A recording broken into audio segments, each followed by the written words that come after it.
Mulheres Elétricas, com Carol Gilberti.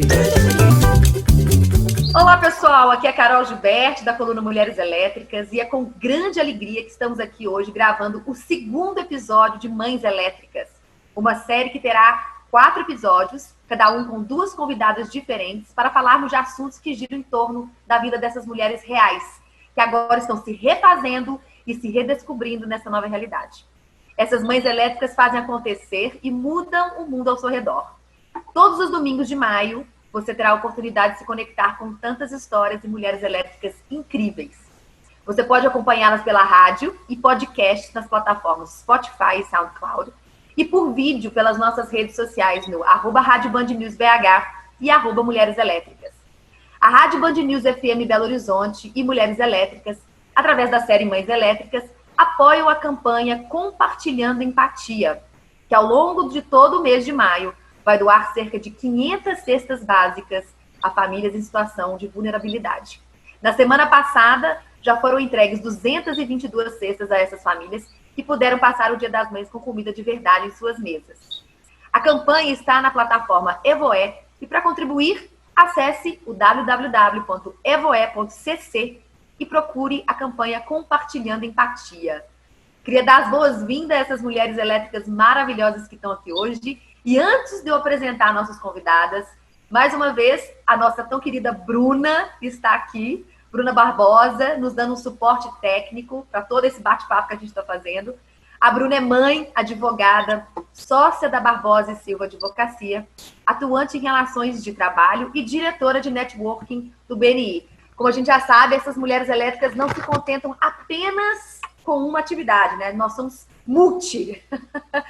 E hoje eu recebo com muita honra e prazer 2 mulheres de sobrenomes iguais, mas de histórias e escolhas totalmente diferentes. Mãe e filha, que mudam a vida de muitas pessoas através de suas ações e trabalhos. Bem-vindas, Ângela Gutierrez, que é mãe, avó, empresária, amante da arte, principalmente a brasileira, e presidente do Instituto Cultural Flávio Gutierrez. E a Ana Gutierrez, que é mãe, administradora e sócia da Bodytech. Queridíssimas, bem-vindas. Obrigada, Carol. É um prazer estar aqui com você e com as pessoas que te seguem e te ouvem. Espero que a gente consiga deixar aqui uma boa mensagem. Eu não tenho dúvida. Obrigada, viu, gente? Foi uma honra mesmo ter o seu convite aqui, de vocês duas, né, terem aceitado o meu convite de Mulheres Elétricas, da Rádio Band News. Vocês são mulheres líderes, mulheres representativas numa comunidade, numa sociedade, numa cultura. E é muito importante a gente poder trazer, né? Esse é o grande propósito de Mulheres Elétricas, é protagonizar as mulheres reais do dia a dia. Nossos sucessos, nossas derrotas, nossas sangue, suor e lágrimas, as nossas trajetórias.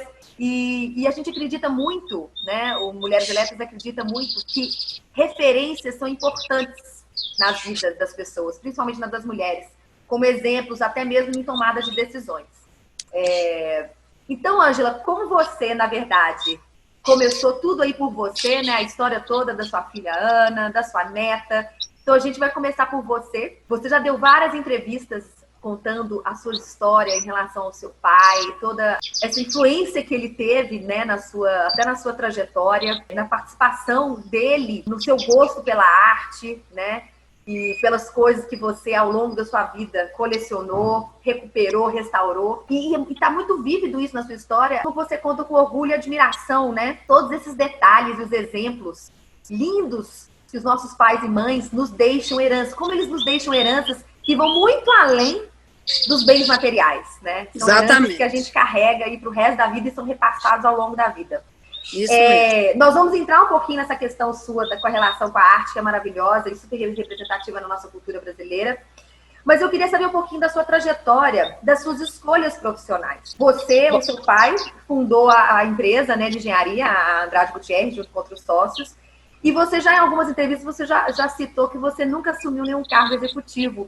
E eu fiquei com aquilo na cabeça. Falei, gente, será que a Ângela tomou essa decisão de forma consciente? Ou foi pouco pautada em cima da época, né, onde que você foi mulher? e nas expectativas que a sociedade tinha do papel da mulher. Eu queria saber um pouquinho sobre essa sua posição. Tá bom. Carol, então vamos lá pelo começo. Você falou que nós somos mulheres líderes. Eu não sei se somos líderes e nem se somos elétricas, mas eu sei que nós somos mulheres que trabalham, tanto eu quanto a minha filha, e trabalhamos muito. E foi em cima desse grande ensinamento do meu pai que tudo aconteceu, comigo e com a Ana.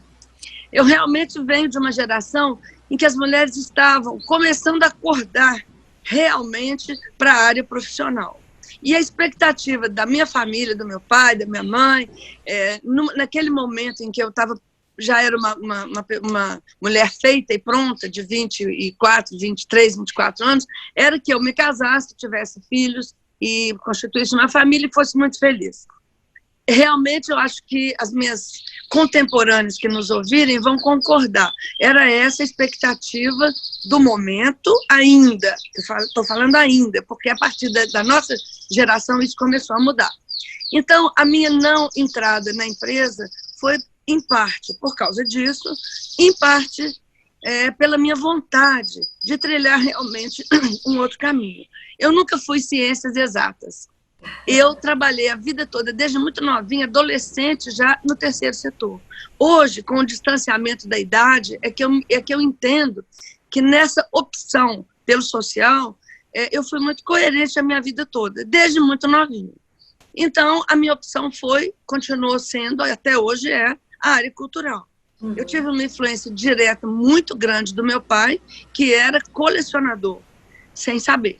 Ele era uma pessoa totalmente desligada dos conhecimentos, vamos dizer, didáticos a respeito do assunto, mas uma pessoa que amava a antiguidade brasileira, arte e história brasileira.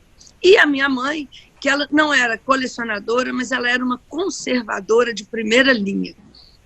Ela mantinha as peças, as obras de arte, os objetos que chegavam através do meu pai, ela mantinha aquilo com rigor, com cuidado, com um carinho que não são comuns até hoje. Então, eu tive, graças a Deus, essas influências maravilhosas. E foi por esse caminho que eu resolvi trilhar. Um caminho que no Brasil não é nada fácil, porque trabalhar com cultura num país que respeita muito pouco a sua própria cultura é uma guerra diária, vou te dizer. Matamos um leão por dia, às vezes 2. Mas quando eu te falo matamos, eu já estou falando no plural, porque somos uma tribo diferente, unida e muito consciente da importância do nosso trabalho. Então, se existe conservação, recuperação, manutenção das tradições culturais desse país, deve-se isso a nós, que estamos nos dedicando a vida inteira a fazer esse trabalho. Às vezes, com obstáculos enormes, com dificuldades enormes. Então, a minha opção é uma opção, você já percebeu pelo começo da minha fala, que é uma opção comandada pela paixão, pelo gosto, pelo prazer de preservar a história. Na empresa, realmente, meu pai trilhou o caminho dele, ele é um dos 3 fundadores de um dos que foi um dos maiores grupos empresariais do país. Um dos 3 fundadores foi um homem que trabalhou a vida inteira ali dentro, morreu muito cedo, e o meu irmão assumiu o lugar dele, assumiu e automaticamente, porque era o filho homem, o meu irmão, e eu continuei no meu caminho. Infelizmente, esse irmão também morreu muito cedo. E eu e minha irmã, Cristiana, fomos meio que obrigadas, impelidas, né, encaminhadas pelo destino, assumimos ali uma posição de participantes. Nunca de executiva, nunca fui executiva do grupo, a minha praia realmente não é essa, eu não tenho os conhecimentos técnicos, didáticos necessários para estar ali como uma pessoa que comanda alguma coisa, mas eu, como acionista e como membro do conselho de administração, eu então passei a participar. Mas você já viu que eu tenho um lado de paixão, de dedicação, muito grande pelo meu trabalho. Eu gosto de trabalhar, e eu trabalho bastante. Isso está vívido. Ô, Ângela, bom, a gente vê o tanto que o seu trabalho é feito de paixão e dedicação, que você fundou junto ao Instituto 3 museus. Né? E foi muito engraçado, eu vou até te perguntar se isso foi com intenção, mas eu fiz o cálculo. O primeiro foi em 1998, que foi o lá de Ouro Preto, que é o dos oratórios. O segundo foi o de Belo Horizonte, que é o Artes e Ofícios, e o terceiro, desculpa, em Tiradentes. Cada um foi num período de 8 anos. 98, depois 2006, depois 2014. Eu falei, gente, olha que matemática perfeita. Você não é dos números, mas você calculou direitinho ali. Foi proposital isso? Foi uma curiosidade que ficou na minha cabeça, porque foi de 8 em 8 anos. Eu falei, será que esse é o modelo de negócio? Você demora 8 anos para poder fundar um museu, fazer com que ele fique solidificado. Agora eu vou abrir outro. Pois é, exatamente. Não, olha aqui, o primeiro museu aconteceu, foi assim, uma coisa muito, muito natural. Eu acho que existe um momento na vida do colecionador que é um momento de lucidez, extrema lucidez, em que ele entende que a coleção é mais forte do que ele. Esse é o momento de disponibilizar essa coleção para o maior número possível de pessoas. Isso aconteceu quando eu levei a coleção de oratórios a convite do governo brasileiro para Lisboa, que era, em 94, a capital cultural da Europa. Eu levei uma coleção que eu tinha me dedicado a ela há anos, como eu me dedico a milhões de outros assuntos, e coleciono objetos e peças e tudo mais. Então, eu selecionei os oratórios e levei para Lisboa. E lá eu entendi a importância daquela coleção. Nós tivemos workshops, tivemos palestras, conferências, historiadores, antropólogos, sociólogos, em torno de uma coleção que eu, empiricamente, criei aqui na minha fazenda, no interior de Minas. Voltei para o Brasil muito consciente da importância daquela coleção, que eu até então não tinha acordado para isso. E pensei, então, que aquilo não era mais meu, que aquilo devia ser disponibilizado para o país. E fiz a doação, montei, equipei, implantei o museu em Ouro Preto, que só me deu até hoje alegria, prazer, satisfação. As pessoas me perguntam assim, mas doar, como é que você pode abrir mão disso tudo? Você passou tantos anos cuidando dos oratórios, das imagens, e eu respondo o seguinte, doar não dói. Não dói mesmo, não é? Vocês estão doando aí as cestas para as famílias carentes e estão vendo quanto de gratificação a gente recebe quando faz isso. É muito bom. É o melhor remédio, né? Eu falo que ele cura qualquer coisa. Eu acho que é um caminho de cura, sabe? É um caminho de cura. Então, eu fiz o museu, doei a coleção. Os 3 museus, as coleções são doadas em cartório. No ato da inauguração, as coleções já não são minhas mais. Aconteceu com a Artes e Ofícios e aconteceu com a Santanas. Então, foi uma consequência. Eu terminei Ouro Preto e já voltei para o que eu tinha aqui, que poderia ser acervo de museu. Terminei Artes e Ofícios, que é um museu muito importante, hoje entregue à FIENG, né? Federação das Indústrias assumiu o museu, felizmente, porque o Museu de Artes e Ofícios ele é o cerne de um museu da indústria. Então, com sensibilidade, a FIENG entendeu que aquilo tem tudo a ver com a história da indústria, né? Começou ali, nos antigos ofícios. O museu, quando eu fiz, implantei o museu ali, eu doei quase 2.500 peças de uma coleção que eu também tinha feito ao longo de anos da minha vida e que tinham várias peças que tinham sido do meu pai. Terminei ali, já estava com as Santanas prontas para ir para um outro espaço público e para serem doadas também. Então, eu não sei, eu sou ruim de números, como eu já te falei, mas é uma coincidência feliz. É uma coincidência, eu achei incrível. E o 8 tem um significado legal, assim, né, na numerologia, mas só na curiosidade.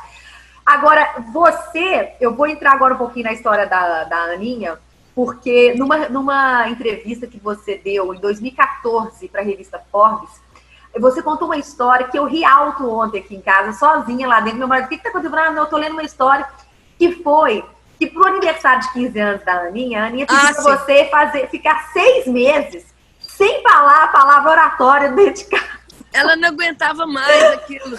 Gente, aquilo ali, eu falei, você imagina uma menina de 15 anos, chegar, mãe, pelo amor de Deus, 6 meses sem falar a palavra oratória dentro de casa. E aí você ainda falou assim, mas mesmo assim, você sabia que você não ia conseguir cumprir com essa não cumpri. Promessa? Não cumpri. Agora, Carol, mas a Ana pode confirmar o que eu vou falar aqui. A vida da colecionadora aqui no Brasil é muito difícil, a vida da mulher que trabalha com arte aqui é muito difícil, mas também ser filha de colecionador não é fácil. A Ana é pequenininha, ela era menininha, pequena, 4 anos, 5 anos, ela brincava com as bonequinhas lá e tal, e falava com as bonecas assim, olha, eu vou sair e vocês não mexam nas minhas antiguidades. Depois vem essa história dos 15 anos. Mãe, eu falei, o que você vai querer, minha filha? 15 anos, queria te dar um presente que você gostasse muito. Ela falou assim, 6 meses sem ouvir a palavra oratória dentro dessa casa. Eu falei, esse presente também não posso te dar. Não, e aí a reportagem falou assim, ficou mais barato dar um anel de brilhante do que ficar sem falar. Então, ser filha de colecionador também não é fácil, não. Agora, Mas, Carol, existe um lado tão bonito, que é o lado das coleções servirem para as escolas, para ensinar, para dar as lições importantes de preservação do patrimônio e, principalmente, para ensinar a nossa história na prática. Então, quando eu entro ali naquele Museu de Artes e Ofícios, por exemplo, que é um museu que fica numa praça central de uma capital importante, como Belo Horizonte, e vejo ali turmas e turmas e turmas de alunos, de grupos escolares, segundo grau, faculdade, universidade, professores, tirando ali daquele acervo, lições de história do Brasil, eu fico muito encantada, eu fico muito feliz e eu acho que a minha filha também fica orgulhosa disso. Eu não tenho dúvida. Aninha, a sua mãe falou que é difícil ser filha de uma colecionadora, mas eu imagino que há várias coisas maravilhosas que você espelha na sua mãe em ser filha de uma mulher tão generosa. E ela falou uma frase para mim, agora aqui pra gente, que eu fiquei com ela na cabeça. Que ela doou a arte, né, o acervo dela, quando ela percebeu que ele era maior do que ela. Gente, isso é o maior desprendimento do ser humano. É uma coisa tão genuína da pessoa entregar algo que ela entende que é muito maior. O maior presente é você poder dar acessibilidade às outras pessoas, igual ela está falando, colhendo esse fruto. Aninha, que coisa maravilhosa crescer com uma mulher dessa, com esse olhar, né? Eu queria que você contasse um pouquinho como que a figura da sua mãe, né? Claro que é mãe é uma figura muito forte na nossa vida, mas a figura Ângela também, como mulher.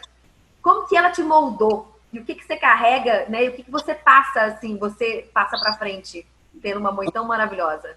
Ô, Carol, mãe e filha, a gente sempre se contradiz, né? Eu já começo contradizendo. Ela falou que não se considera elétrica. Imagina se fosse elétrica, né? A sua mãe não considera elétrica e nem líder. Não considera elétrica nem líder. Então, assim, eu já começo dizendo exatamente o contrário. Eu acho que eu me considero, sim, uma mulher muito elétrica e muito do que eu sou, tanto de líder quanto de elétrica, isso vem muito da figura dela também. Então, assim, embora ela não seja uma mulher também de exatas, eu me considero uma mulher muito de exatas, moldada também por tudo que eu vejo ela fazendo e construindo. Tudo que ela faz, embora ela não veja número, são números, né? Então, são tantos museus, são tantas obras doadas, são tantas, e os números andam junto com a paixão ali. Não, então, realmente, pessoas impactadas, quantas pessoas, parte, né? É isso aí. Então, eu acho que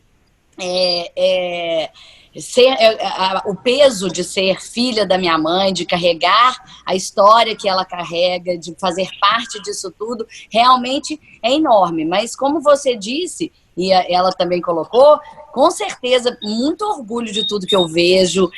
De uma forma ou de outra, a gente, embora caminhos profissionais tão distintos, a gente está sempre acompanhando, sendo cúmplice, acreditando e torcendo uma pelos sonhos da outra. É muito engraçado que, assim, meu presente de 15 anos era ela ficar um tempo sem falar a palavra oratório. Em compensação, quando eu montei a academia, ela entrou lá, que lindo e tal, depois olhou para os equipamentos e falou, Deus me livre disso aí. Então, assim, caminhos tão distintos, porém tão unidos, assim, tão, como é que eu digo assim, tão cúmplices mesmo. Então, cada um no seu quadrado, e os quadrados, em algum momento, eles se tornam círculos que se unem aí num ponto que é o da paixão, que é o da dedicação, da liderança, de pensar muito nas pessoas, assim, ser muito mãe de todos, a mamãe na área dela e eu na minha. A gente tem muita coisa em comum, eu acho essa, junto com tantas outras, é uma das grandes heranças aí que eu vejo. Ai, gente, é muito lindo. E essa questão das histórias, esses entrelaços, né, que a gente vê de mãe e filha, de mulheres, são muito ricos. A gente vai dar um intervalozinho rápido agora, tá? Nesse primeiro bloco. Voltaremos daqui a pouquinho, porque no segundo bloco eu quero explorar um pouquinho mais sobre essa questão da liderança feminina, dessas duas mulheres que são líderes elétricas, sim. Até já. Eu adorei esses 2 quadrados que viram um grande círculo movidos pela paixão, Ana. Lindo! Amei. Lindo! Lindo! Lindo! Amei. Mulheres Elétricas, com Carol Gilberti. Olá, pessoal! Estamos de volta, então, para o segundo bloco da nossa série Mães Elétricas. Aqui hoje comigo estão Ângela Gutierrez e Aninha Gutierrez, contando um pouco dessa trajetória de vida pessoal, profissional, entre mãe e filhas. Bem-vindas de volta. Eu agora quero entrar um pouquinho, já que a Aninha estava falando sobre essa questão de como as decisões dela tem muito com o reflexo do que sua mãe representa, né, Aninha? Você tomou uma decisão também grande na sua vida, né? Você era uma pessoa que tinha lá, já estava formada, já tinha um preparo, ingressou na empresa da família. Muitas pessoas podem pensar assim, poxa, ela já estava com o caminho pronto, o que ela foi fazer? Inventar de empreender. Começar a ingressar nessa aventura que é empreendedorismo e ser dona do próprio negócio. E eu queria que você contasse um pouquinho pra gente aqui o que foi, quais foram os embasamentos, o que levou você a tomar essa decisão? Carol, pois é, então, mais uma vez, assim, falando sobre caminhos profissionais tão distintos, né, entre eu e a mamãe, isso também, em algum momento, isso encontra com aquilo que também foi o passado dela, a decisão difícil de não ingressar na empresa, de optar por outros caminhos, e essa também foi uma decisão difícil para mim. Eu estava dentro da empresa, já ali caminhando para aquilo que era tão mais fácil, mais lógico, e em algum momento eu realmente resolvi seguir a minha paixão e tomar um caminho muito mais difícil e alçar meu voo solo nessa área do empreendedorismo, criando meu negócio sozinha, aos 24 anos, exatamente a mesma idade que a mamãe comentou, que foi a idade da decisão dela. Então, você vê o que eu falei, como as histórias se entrelaçam, né? Então, realmente foi um passo muito difícil optar por seguir meu coração e a minha paixão.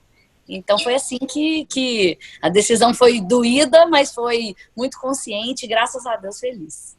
A velha história, no pain, no gain, né, gente? Não há ganho sem dor, não há ganho sem crescimento, né? E a gente, para crescer e amadurecer, a gente precisa, sim, passar por momentos de dificuldades. Isso. Ô, Ângela, agora eu retorno um pouquinho essa história para você, na questão de como que é ver a sua filha, que nós que somos mães, né? A dor da mãe, da maternidade, ela está presente o tempo inteiro. Como que nasce uma mãe, nasce uma dor, né? Nossa, uma mãe, nasce uma angústia, né? Eu falo que é uma angústia porque a gente fica vendo o sofrimento, às vezes, do filho e a gente sabe que é importante soltar as asinhas, cortar o cordão umbilical, mas a gente sabe que a gente sofre junto. E a Aninha contou na nossa entrevista lá na rádio que você e o pai dela, na época, decidiram que, tipo assim, minha filha, se você quer realmente, né, alçar seu próprio voo, você vai fazer isso sozinha. Eu quero saber de você como que foi isso, porque eu fico pensando no dia que eu tiver que falar isso com meus filhos. Olha, Carol, você é uma mulher da época, você é uma mulher do mundo, uma mulher moderna, contemporânea, muito mais do que eu fui. Vai ser facílimo você falar o que eu falei. Você vai ver que não vai doer também. Quando ela chegou para mim e falou, mãe, nós estávamos fazendo juntas um curso na Fundação Dom Cabral, um curso de desenvolvimento de acionistas de empresas, para você ver. A primeira e a segunda geração juntas ali fazendo aquele curso. Na metade do curso ela chegou para mim, e eu achando que ela estava ali aprendendo a fazer parte realmente de um grande grupo empresarial. Na metade do curso ela chegou para mim e falou, mãe, eu pensei bem, isso aqui não é a minha praia, eu quero dar meu voo solo, você me ajuda? Eu nem pensei, falei, ajudo. Você só vai me prometer que vai chegar até o final do curso. E ela chegou. Mas, assim, eu senti tanta firmeza, tanta segurança nela, e para mim foi tão bom tomar a mesma decisão que eu pensei, ela tem todos os direitos, vou dar maior força. E dei. Não foi difícil, não. Você vai ver que vai ser fácil. Tomara. Mas coração de mãe Coração de mãe é coração de mãe, né? Me desculpem os pais, mas coração de mãe é coração de mãe. E embora os dois tenham falado, segue seu voo e que você chegue até o fim, na hora que o bicho pegou mesmo, que eu precisei, foi a minha mãe que falou, olha, tô aqui, se precisar de ajuda, eu que tô aqui. Isso é coisa de mãe mesmo, é coisa de mãe. E você contou também, né, Aninha, que quando foi a inauguração da academia, realmente vocês... Foi aquela coisa, foi o contrário, vocês tiveram muito mais procura de alunos do que geralmente um novo negócio, né? Um novo negócio custa a pegar clientes. Você teve lá tinha uma demanda muito grande em Belo Horizonte, né, para uma academia daquele porte. E aí você falou que até o dia sua mãe ajudou, também estava todo mundo ajudando a fazer as coisas, era gente manobrando o carro, era não sei o que estava na sauna. Eu lembro que você contou uma história que eu falei, meu Deus do céu. Não, mamãe virou recepcionista, atendente, como é que chama aquele guarda de trânsito que fazia sinal para os carros? Meu tio Lincoln, uma pessoa xingando que não tinha jeito de parar o carro, ele falava, não preocupa, não, tem uma sauna quentinha lá dentro, deixa o carro aqui mesmo, todo mundo ajudando. Realmente foi uma confusão, mas graças a Deus deu tudo certo. E eu, como sou uma pessoa muito de exatas, né, eu lembro que a responsabilidade do investimento era uma coisa tão grande, meus números estavam ali no meu fluxo de caixa, no meu business plan, todo bonitinho, e a minha maior felicidade foi, depois de fechar a primeira semana, ver o quanto o meu payback tinha voltado no tempo, assim, o quanto tinha reduzido o tempo de investimento, de retorno do meu investimento, porque realmente a gente esperava atingir o número de alunos que a gente atingiu na primeira semana em 6 a 8 meses. Então, para mim, realmente foi coroar. Com certeza, um grande feito. Carol, e se você me permite, eu também Claro. descobri, a partir daquele momento em que eu fiquei lá dando uma até de recepcionista, porque de personal eu não podia dar uma mesmo, né? Mas dando uma de recepcionista e ajudando e tal, a partir daquele momento eu descobri uma coragem na minha filha, uma vontade de vencer, de acertar, uma guerra que compensou tudo. Ai, gente, que coisa mais linda. Não tem coisa mais linda que uma relação de mãe e filha, é uma coisa... Fortalezas maravilhosas, uma alimentando a outra nessa força. Eu fico emocionada. Parabéns, Ângela. Você criou uma filha maravilhosa. A gente não está finalizando, é porque realmente eu preciso dar esse holofote e trazer à tona essa relação. As pessoas, às vezes, têm mania de enxergar só o que está aqui, né? E tem uma profundidade tão grande nisso.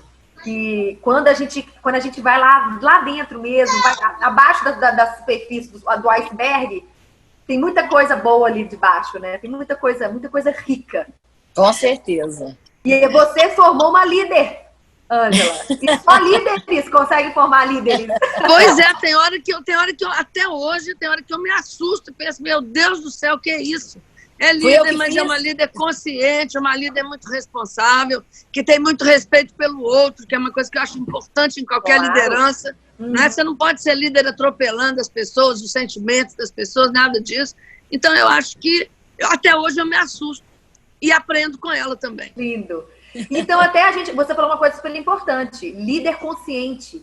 A gente entrando agora um pouquinho sobre essa época nova que a gente está passando aí, com essas novas reflexões que não só pessoas, mas empresas estão tendo que fazer. Afinal de contas, empresas são feitas por pessoas, ou seja, nós fazendo reflexões refletem também no business, nos negócios. E eu queria entrar um pouquinho de vocês falarem dessa nova liderança. Como é que vocês enxergam isso, principalmente na mulher? Aninha, você está com... É um dos serviços que foram cortados logo no início da pandemia, que é o serviço de academia. Por mais que o nosso presidente fale que é um bem... como é que fala? É uma necessidade... Serviço essencial. Serviço essencial. Aqui em Belo Horizonte, as academias ainda estão fechadas. E você está tendo que se reinventar também até como líder de um business que está sofrendo, né, nas consequências do fechamento do comércio. Então, eu queria que você desse um pouquinho sobre a sua visão de como que você acha que vão ser as novas lideranças diante dessas dificuldades aí. Olha, Carol, realmente ser líder já é um desafio, realmente. Eu acho que tem uma coisa nata, né? A gente não resolve ser líder. Eu acho que realmente os líderes têm alguma coisa de nato, mas ser líder é se reinventar. E realmente esse momento tem exigido isso da gente. Ser líder presencial e pessoalmente já é difícil. Imagina ser líder à distância. E a gente está num momento em que a liderança, a palavra, o posicionamento, isso é muito importante mesmo que à distância. Eu tenho exercido isso com a minha equipe, procurado ser líder, dar força, falar palavras de incentivo, e não é falar aquilo que a gente não sente, não é mentir, não. É ser muito sincero no positivismo, naquilo que a gente espera das pessoas, na intenção de sair fortalecidos, mais unidos e mais sábios lá na frente. Então, eu acho que assim, eu estou me reinventando, não só da liderança à distância, né, da liderança que eu acho que esse momento atual exige, mas também se reinventando no negócio. Então, por exemplo, a gente teve que lançar a nossa plataforma BT Fit, explodir, catapultar a plataforma, porque se tornou o carro-chefe do nosso negócio, e se reinventando. Oi, amor. Quem é essa? Essa aqui é a Bruna e essa é a Carol. Dá um oi. Todo mundo é mamãe no Dia das Mães. E você é a Maria, né, Maria? Dá um recado das mamães no Dia das Mães. Como é que você falou? Que você queria mandar um beijo para todas as mães? Como é que você falou? Fala lá que você tá na televisão. É ela. Manda um beijo. Para todas os quê? Mamães do mundo! Obrigada, Maria. Você é linda. Linda, esperta e elétrica. Isso mesmo. Não, totalmente. Você tem quantos anos, Maria? Quantos anos? 5. 5, uma mão cheia. Nossa, tá muito grande. A minha baixinha mais novinha vai fazer 4 mês que vem. E eu tenho um menino de 9. Gatinho. Mas você tá muito nova para namorar. Mas, Aninha, desculpa, pode terminar de falar da Não, é isso, a gente teve que se reinventar, a gente tem descoberto novas maneiras de fazer acontecer, e é isso que esse momento exige, né? A gente está se preparando, está sendo muito difícil, a gente está mantendo hoje 105 academias fechadas, coisa que eu nunca imaginei na vida, né? Assim, a gente nem sabia que a gente tinha que ligar as bombas de ar-condicionado e as bombas da piscina, todos os... Né? É uma experiência, assim, nunca vivida, então a gente está se reinventando e preparando para voltar realmente num formato diferente. Ainda tem que manter essa relação com o cliente, né, Aninha? Para se manter próxima às pessoas, aos seus clientes que você já conquistou, e mantê-los próximos a vocês, né? A liderança também tem que ir para fora da empresa, né? A liderança tem que chegar até nos clientes para continuar mantendo essa relação. A relação da Bodytech com os clientes sempre foi de muita confiança e credibilidade, então a gente tem conseguido manter essa relação nesse molde aí, nesses mesmos formatos, até a reabertura, se Deus quiser, em breve. É isso. Lá é incrível. A atenção que vocês têm com as pessoas realmente é diferenciada. E eu acho que é essa a grande diferença, né? Ao meu ver, como cliente. Essa questão do relacionamento, a atenção que a gente tem, o carinho, sabe? E aí, esse novo mundo, que agora isso tem que ser no virtual, né? Então, a gente tem a experiência do tato, do toque, do olhar, mas a gente tem que expandir para outros meios e continuar oferecendo experiências para os clientes. Isso é um grande desafio. Isso. Mas, Ângela, eu queria saber de você, de tudo que você conhece da sua filha líder aí elétrica, da sua netinha que está vindo aí, como é que você enxerga o novo mundo para elas aí que vão tratar? Eu enxergo o mundo, permanecendo no assunto mulheres, eu enxergo o mundo mais aberto, mais repleto de novas possibilidades, um mundo com muita igualdade, um mundo com muita liberdade, mas também um mundo em que as conquistas pessoais vão ser cada vez mais penosas e mais difíceis se o objetivo for a felicidade e a compensação interior de cada uma de nós. Eu acho que o panorama, eu acho que no momento é difícil ser otimista, mas na questão das mulheres, o mundo que está chegando é um mundo que oferece a elas muito mais possibilidades do que ofereceram a nós, da minha geração. Eu vejo com otimismo o futuro, se eu tenho uma macrovisão, mas se eu venho para o dia a dia, eu acho que tem sido muito difícil para as mulheres, e gostaria de chamar a atenção dentro desse assunto para o seguinte, Carol, como a liderança feminina, nesse momento de crise de saúde, de pandemia, de coronavírus, como a liderança feminina tem sido importante e tem comandado a tranquilidade, a harmonia das famílias, quando é possível.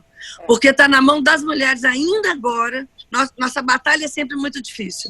É preservar patrimônio, é fazer belos programas de comunicação, é tocar academias como é preciso tocar e é preciso também manter a harmonia e o equilíbrio entre as pessoas. As famílias reunidas, fechadas, em apartamentos, em casas, seja onde for, dependem muito da capacidade da mulher de equilibrar aquela situação.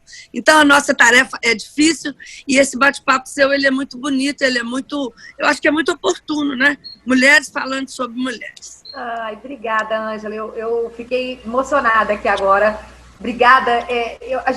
Infelizmente, a gente precisa começar a encerrar o nosso bate-papo, mas que seja o primeiro de vários.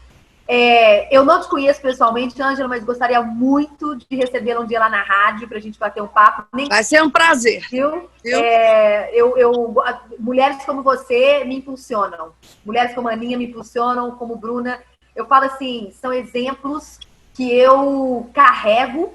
Eu falo que toda vez que vai alguma mulher elétrica para mim lá na rádio, eu saio de lá inflada. Igual um balão de energia e motivação, e força e vontade de querer mudar. Então, eu agradeço muito a vocês, todas que são um grande exemplo. A Aninha, que já esteve comigo lá na rádio, foi uma entrevista deliciosa. E que esse encontro seja breve, offline, né? Offline, com abraços e olho no olho. E eu queria deixar aqui, então, gente, mais um recado sobre a nossa campanha, já que nós estamos falando sobre ajudar, né, Ângela? E deixando essa harmonia. A campanha Compartilhando Empatia, gente, que está aí arrecadando fundos para doação de cestas básicas às famílias com necessidade. São muitas e não é só esse momento, o momento ele continua. Então, uma cesta consegue ajudar uma família de 4 pessoas durante um mês. Mas os meses estão passando, as pessoas ainda continuam sem emprego. Então, é muito importante que a gente faça, né? Pense nessa consciência de que a gente pode ajudar, que seja com um kit de R$ 54,90 para uma família ao longo desses próximos meses. Então, entrem lá na evoe.cc, Compartilhando Empatia, faça sua doação. Tem vários valores de R$20 até o valor que você achar que pode e que consegue, que deve e que sente no seu coração. Mulheres elétricas. Isso mesmo. E todo mundo pode ajudar. Todo mundo pode ajudar. Ângela, Aninha, que saiu um pouquinho agora aqui da nossa tela. Onde que ela foi? Não. Tô aqui. Carol, muito obrigada a você pela possibilidade, viu? Carol, mais uma vez, obrigada pelo convite. Participar do seu programa é sempre um prazer. Muita honra ser entrevistada por uma pessoa tão elétrica, tão bacana, tão inteligente. É sempre um prazer. Obrigada mais uma vez, viu? Obrigada a vocês. Até a próxima, meninas. Obrigada. Mulheres Elétricas, com Carol Gilberti. Série especial Mães Elétricas. Oferecimento. EPO, 28 anos construindo soluções inovadoras em empreendimentos imobiliários. Grupo Serpa, inteligência em comércio exterior. Arcos Engenharia de Solos, há 51 anos trazendo soluções em geotecnia. E Grão de Ouro Agronegócios. Estamos ao seu lado em qualquer situação. Conte conosco.